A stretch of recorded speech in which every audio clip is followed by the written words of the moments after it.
하나님 말씀은 사무엘하 16장 1절에서 4절까지의 말씀입니다. 사무엘하 16장 1절에서 4절입니다.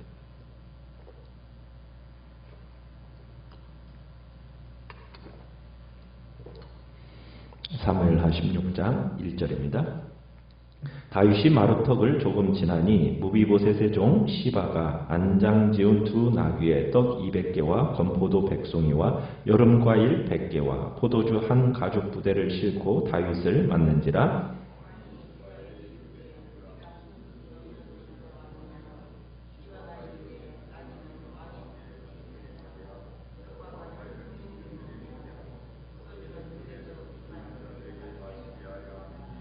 왕이 이르되 내 주인의 아들이 어디 있느냐 하니 시바가 왕께 아뢰되 예루살렘에 있는데 그가 말하기를 이스라엘 족속이 오늘 내 아버지의 나라를 내게 돌리리라 하나이다 하는지라. 왕이 시바에게 이르되 무비보셋에게 있는 것이 다 내 것이니라 하니라. 시바가 이르되 내가 절하나이다. 내 주 왕이여 내가 왕 앞에서 은혜를 입게 하옵소서 하니라. 아멘. 오늘 말씀의 제목은 성급한 판단이라는 제목으로 말씀을 나눕니다. 다윗은 지금 아들에게 배반을 당했습니다. 그러니 어디 가서 참 하소연할 수도 없어요. 다른 사람도 아니고 아들에게 배반을 당했기 때문에 어디 가서 내놓고 참 얘기할 수도 없는, 어떻게 보면 저주와 치욕에 지금 피난길을 가고 있는 것이 다윗의 지금 모습입니다. 가장 가슴 아픈 것이 무엇입니까? 사랑하고 믿었던 사람에게 배반당하는 거죠. 그런 다윗에게 믿었던 또 다른 사람의 배반의 소식이 들려옵니다. 이 소식은 정말 다른 사람을 중상모략하는 거짓된 소식이었습니다. 그러나 도망하는 처지에 있었던 다윗으로서는 이것이 너무나도 기분 나쁜 소식이었고 정말 이 세상에 믿을 만한 사람이 하나도 없게 만드는 절망스러운 소식이었습니다. 다윗의 이 피난길에 진정 다윗을 아끼는 사람들만 나온 것은 아닙니다. 압살롬에게 지금 예루살렘 왕궁을 빼앗긴 다음에 지금 요단강 마루턱을 조금 지나서 누구를 만나게 됩니까? 시바를 만나게 됩니다. 시바는 누구냐면 과거 사울 집안의 종이었어요. 그러다가 이제 다윗의 명령으로 무비보셋, 요나단의 아들 무비보셋을 새 주인으로 섬기고 있는 사람입니다. 다윗이 무비보셋에게 준 땅을 관리하도록 한 사람이 바로 이 시바였던 겁니다. 우리는 이 시바가 다윗보다는 압살롬 쪽으로 좀 기울 것이라고 기대를 할 수 있는데 오히려 1절에 보면은 다윗을 이 시바가 찾아와서 큰 선물을 가지고 옵니다. 자, 무비보셋의 사원 시바가 다윗에게 지금 무엇을 가지고 왔습니까? 그러면서 어떻게 다윗의 마음을 사고 있죠? 시바가 안장 지은 두 나귀에 떡 200개, 건포도 100송이, 여름과일 100개, 포도주 한 가죽 부대를 싣고 다윗을 맞습니다. 어떻게 보면 지금 다윗의 피난길에 있어서 꼭 필요한 것들이에요. 그것을 가지고 와서 지금 시바가 다윗을 도와주는 거예요. 시바가 망명하는 이 왕을 맞으러 나왔다면 지금 다윗을 따르겠다고 나선 거거든요. 그러나 이 시바의 마음이 순전한 마음으로 이 일을 하지는 않았어요. 이 시바는 처세술에 능한 시대의 흐름을 아는 사람이었던 것 같습니다. 시바는 지금 어려운 처지에 빠진 이 다윗이 지금은 비록 도망을 치고 있지만은 다윗이 반드시 돌아올 거라는 것을 알고 있고 그 다윗을 돕기로 지금 한 거예요. 그래서 도망치는 다윗에게 필요한 것들을 가지고 와서 지금 시바가 다윗을 도와주고 있는 겁니다. 그러니까 혼란스러운 정세 속에서 다윗이 이런 식으로는 쉽게 끝날 사람이 아니라는 것을 시바는 알았던 거죠. 그리고 압살롬을 볼 때 이 아들 압살롬은 다윗을 어떻게 보면 대신할 만한 그런 그릇이 절대로 안 된다라는 것, 되지 못한다라는 것을 이 시바는 알고 있었던 것 같아요. 자, 그래서 이제 시바가 지금 다윗을 대접을 하는데 너무나도 예상을 깬 요란한 대접이었기 때문에 다윗이 놀라서 시바에게 묻습니다. 2절에 보면 뭐라고 묻느냐면 내가 무슨 뜻으로 이것을 가져왔느냐 물어요. 그러니까 너는 나를 따라올 이유가 없는 사람이지 않느냐? 지금 이런 물음입니다. 그러니까 다윗도 간파하고 있는 거예요. 야, 시바라는 사람이 처세에 능하다라는 것을 간파하고 있는 겁니다. 이런 상황 속에서 왜 압살롬에게 붙지 않고 왜 자신을 돕느냐? 지금 이렇게 묻는 겁니다. 그러자 시바가 뭐라고 답변을 합니까? 나귀는 왕의 가족들이 타게 하고 떡과 과일은 청년들이 먹게 하고 포도주는 들에서 피곤한 자들에게 마시게 하려 함이니이다 하면서 그런 의도로 가져왔다라고 얘기하면서 도피하는 이 다윗 왕실에게 따뜻한 배려를 해주는 겁니다. 지금 이 융숭한 대적, 이 속에는 어떤 정치적인 함의를 감지하고 있다고 믿고서는 다시 한번 3절에 또다시 질문을 하죠. 뭐라고 질문을 합니까? 내 주인의 아들이 어디 있느냐? 네가 섬기는 상전의 손자는 지금 어디 있느냐? 지금 이 시바의 이 대적을 전적으로 믿지 못하겠다라는 그런 자세를 취하고 있는 겁니다. 그러니까 시바는 사울의 집안 사람 아닙니까? 그러니까 다윗은 지금 시바에게 던지는 질문 가운데 내가 섬기는 상전 이게 언급하면서 지금 자신의 심정을 드러내고 있는 거예요. 다윗의 질문은 지금 무비보셋이 어디에 있는가? 이것보다는요. 이 내란 속에서 지금 어느 쪽을 선택했는가? 지금 이것을 질문 던지고 있는 겁니다. 자, 요나단의 아들인 무비보셋에 대해서 묻는 이 다윗에게 지금 시바가 어떻게 답변을 하고 있습니까?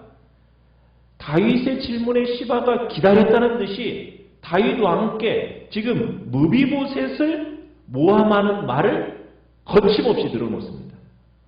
뭐라고 늘어놓고 있습니까? 지금 이스라엘 족속이 오늘 내 아버지의 나라를 내게 돌리리라 하나이다. 지금 예루살렘에서 지금 사울 왕실 복위 운동을 골몰하고 있다. 이런 식으로 지금 얘기를 하고 있는 거예요. 지금 다윗에게 있어서 무비보셋은 어떻게 보면은 정적 가문에 있어 유일한 혈육이었어요.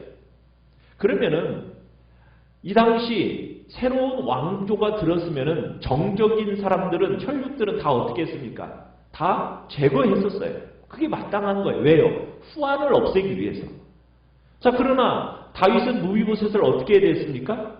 원수의 손자로서 대우한 것이 아니라 친구의 아들로서 환대를 했어요. 그리고는 자기 상에서 함께 먹을 수 있도록 해줬고 자기 아들처럼 자기 정말 왕자같이 거두어졌다는 얘기입니다. 정말 그에게 하나님의 은총을 베풀어줬어요. 인간적으로 생각하면 그를 없애야 마땅했는데 반역의 불씨가 될 수 있었기 때문에 언젠가 불만의 세력들이 이 무비보셋을 중심으로 해서 다윗에게 반기를 들지도 모르니까 다윗은 그를 제거하는 것이 마땅했지만 사울을 떠올리지 않고 요나단을 떠올리면서 이 무비보셋을 거두어줬거든요. 그러니까 하나님 중심적으로 생각한 겁니다. 자기 중심적으로 생각하지 않고. 그래서 그에게 하나님의 은총을 베풀어 준 거예요. 그래서 무비보셋도 그랬거든요. 다윗의 환대 앞에서 아, 내가 이제 죽었구나. 그런데 너무 환대해 주니까 어찌 죽은 개 같은 나를 돌봐주십니까 하면서 감격하면서 정말 다윗 앞에 충성을 서약했던 사람이 무비보셋이란 말입니다. 자, 그런데 시바가 와가지고 지금 하는 말이 뭐예요? 무비보셋이 다윗을 어떻게 했다라는 거예요? 배반했다라는 거예요. 지금 예루살렘에 머물러가지고 오늘 이스라엘 집이 내 아버지의 왕국을 내게 돌려준다 이렇게 떠벌렸다라는 겁니다. 그러니까 무비보셋도 지금 다윗을 배반했다는 얘기죠. 자, 그러니 다윗은 자기 아들도 나를 배반해, 둘도 없는 친구의 아들도 자기를 배반해. 자, 이 이야기를 들으니까 다윗의 마음은 어땠을까요? 여러분, 근데 이 시바의 말이 진실일까요? 이 시바는 논리에 맞지 않는 대답을 하고 있는 거예요. 압살롬이 무비보셋에게 왕권을 회복시키려고 지금 이 내란을 일으켰겠습니까? 아니죠. 무비보셋이 아무리 어리석어도 이런 착각에 빠질 확률은 너무 적습니다. 게다가 무비보셋은 신체적으로도 왕이 될 만한 위인이 못 돼요. 무비보셋의 신체가 어땠습니까? 두 다리를 절고 있는 사람이에요. 이스라엘의 왕은 자신들을 이끌고 전쟁터에 데리고 나갈 사람을, 그들을 위해서 싸울 사람을 왕으로 세웠어요. 그게 보통 왕을 세우는 이유였거든요. 그런데 지금 시바가 이 무비보셋이 왕으로 세워지도록 하겠습니까? 이건 말이 안 되는 거예요. 그런데 지금 시바가 지금 자기의 주인 무비보셋을 어떻게 하고 있는 거예요? 모함하고 있는 겁니다. 이제 다음에 훗날 보지만은 무비보셋은 초췌한 모습으로 다윗 앞에 나와서 이런 시바의 음모를 확인해 줍니다. 그러나 지금 이 말을 듣는 순간 다윗은 이 마음이 어떻겠어요? 아들도 자기를 배반하고, 그런데다가 정말 친구의 아들마저도 자기를 배반했다라는 이 마음이 딱 들어왔을 때는 허탈한 마음, 막막한 마음이 그의 마음을 사로잡았을 거예요. 혈육에게도 배반당하더니 결국에는 은혜를 베푼 자에게도 내가 등돌림을 당했구나. 아마 삶의 피로가 겹겹이 몰려들었을 겁니다. 그러면서 이 다윗의 머리가 점점 혼미해지면서 발걸음을 더욱 비틀거리게 만들었겠죠. 그러면서 순간적으로 감정이 어떻게 되었겠어요? 욱해졌겠죠. 그러면서 시바의 말을 그대로 믿어버립니다. 자신의 친아들조차 자기의 등 뒤에다가 칼을 꽂는 마당에 사울의 손자인 무비보셋은 이제 왕위가 자신에게 돌아왔다고 이렇게 말하는 이 시바의 말, 다윗이 너무 쉽게 믿어버린 거예요. 사람이 궁지에 몰리면 판단력이 흐릿해진다고 하잖아요. 이 다윗이 정신력이 굳세지 못해가지고 이 시바의 말을 고지곳대로 믿어버립니다. 그러면서 이 무비보셋의 배반감을 느낀 나머지 어떻게 하고 있습니까? 4절에 보면은 시바에게 이르되 무비보셋에게 있는 것이 다 내 것이다 하면서 무비보셋의 재산을 시바에게 주어버립니다. 아마 시바는 이것을 노리고 왔던 것 같아요. 다윗은 시바에게 모든 땅의 소유권을 넘겨줘버려요. 그러면서 어떻게 보면은 그런 경고도 그 함께 모인 무리들에게 그런 경고도 했을지도 몰라요. 여기 모여있는 누구든지 압살롬 편에 서는 자들은 누구든지 다 땅을 빼앗길 것이다 하면서 마음을 정하지 못한 사람들을 향한 경고의 메시지이기도 했을지 모릅니다. 시바는 이렇게 말하는 이 다윗에 왜 어떻게 반응을 하고 있습니까? 추호의 거리낌도 없이 미안함도 없이 주인의 재산을 가로채버려요. 뭐라고요? 내가 절하나이다. 내 주 왕이요. 내가 왕 앞에서 은혜를 입게 하옵소서 하면서 거짓으로 주인을 모함한, 그리고는 자신의 이익을 챙겨가는 비열한 사람이 바로 이 시바였던 거죠. 공경에 처한 왕에게 동정심을 베풀어서 자신의 탐욕을 충족시키고 있는 것입니다. 지금 무비보셋의 재산을 모두 시바의 것이다 이렇게 말하는 다윗의 판결, 과연 옳은 것입니까? 이건 굉장히 대단히 감정적인 결정이에요. 뿐만 아니라 도망을 치는 사람이 발표할 수 있는 성질의 것도 아닙니다. 사실 이 문제는 다윗이 돌아온 후에 사실을 다 조사하고 처리할 수도 있는 문제였어요. 그러나 다윗은 지금 사울의 지배안에 대한 어떤 깊은 불신이 있었기 때문에 시바의 이 거짓말을 고지곳대로 믿고서는 그 자리에서 무비보셋 재산 몰수를 명령해버린 겁니다. 이것은 도망치는 왕에게 결코 적절한 행동이 아니었죠.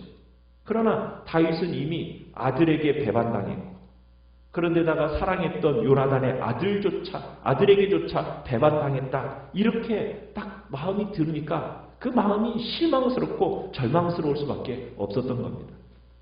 그러나 다윗은 분별력을 가졌어야 했습니다. 사람이요, 공경에 딱 처했을 때 자신에게 호의를 베풀어주는 사람이 있지 않습니까? 그 사람의 말을 객관적으로 분별한다라는 것이 참 어려워요. 그렇지 않습니까? 내가 어려울 때 나를 다 도와줘요. 그러면 그 사람의 말을 여러분 객관적으로 분별한다는 것은 참 어려운 일이에요. 다윗도 지금 그런 거죠. 그러면서 성급한 판단을 내리게 되는 겁니다. 우리는 겸손히 하나님 앞에 분별력을 구해야 합니다. 때로 남의 말을 듣고서는 성급한 판단으로 상대방을 오해해서 그를 부당하게 대하는 일이 없도록 해야 된다는 얘기입니다. 특별히 우리 자신에게 큰 호의를 베풀면서 정말 상대방을 폄하하거나 그의 불손한 태도를 말할 때 우리는 어떻게 반응을 해야 됩니까? 그 사람과 함께 뇌와 부동하는 자리에 가는 것이 아니라 성급한 판단으로 일을 처리하는 것이 아니라 정말 객관적인 분별력을 달라고 우리는 기도를 해야 됩니다. 참 세상을 살아가 보면 많은 사람들과의 얽히고 설킨 복잡한 이해관계 속에서 우리가 어떻게 판단하고 분별하며 살아갈 건가? 여전히 우리가 하나님 앞에서 바른 판단력을 가지고 바로 서도록 하기 위해서 우리는 주님 앞에 기도해야 됩니다. 성급한 판단으로 일을 그릇되게 처리하지 않도록 항상 나의 판단을 지켜달라고 우리는 주님 앞에 기도하면서 나아가야 될 것입니다. 오늘 말씀을 생각하면서 기도하시고요.